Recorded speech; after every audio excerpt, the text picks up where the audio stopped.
Everyone had to make adjustments when things shut down due to the coronavirus, but perhaps nobody had to make bigger adjustments than educators. One pair of Burlington School employees who had a lot to do in the wake of the school closings were Wendy Pavlicek and Sean Musselman in the Burlington Science Center.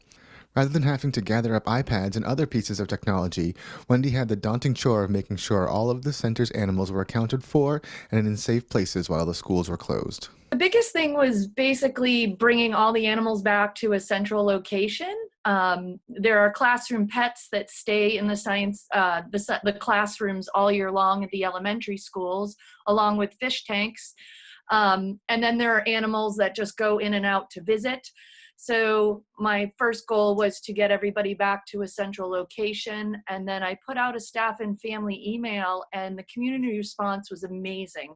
I was able to send most of the animals home within a few days, and with adequate supplies, and super grateful for those families that came together and offered help.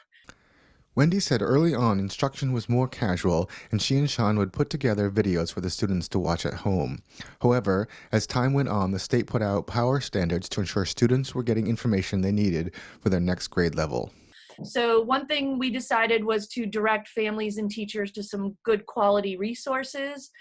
The National Science Teachers Association had great ebooks for children called Think Like a Scientist, and there were all different topics.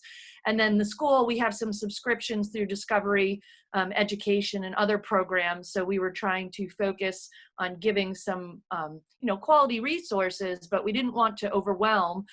Wendy said they realized there were two big challenges they were facing. One is that some households have multiple students at different age levels. The other was that it was difficult to keep children engaged in science through a screen because for education to work, the students need to be thinking and working like scientists. To try to overcome them, they created real-world explorations that could be done anywhere with the help of parents or older students. We tried to connect it with what are the real world things that they have within their home, in their backyards, and outside, and how can we connect that to those investigation challenges and make kids engage.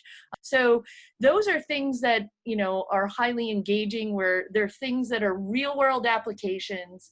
They're focusing on what a scientist would really be doing in the world, and we hope that by doing short multi-step investigations and having them do the science practices, it would engage them. With Burlington Science Center's Wendy Pavlicek, I'm B News Director Rich Hosford.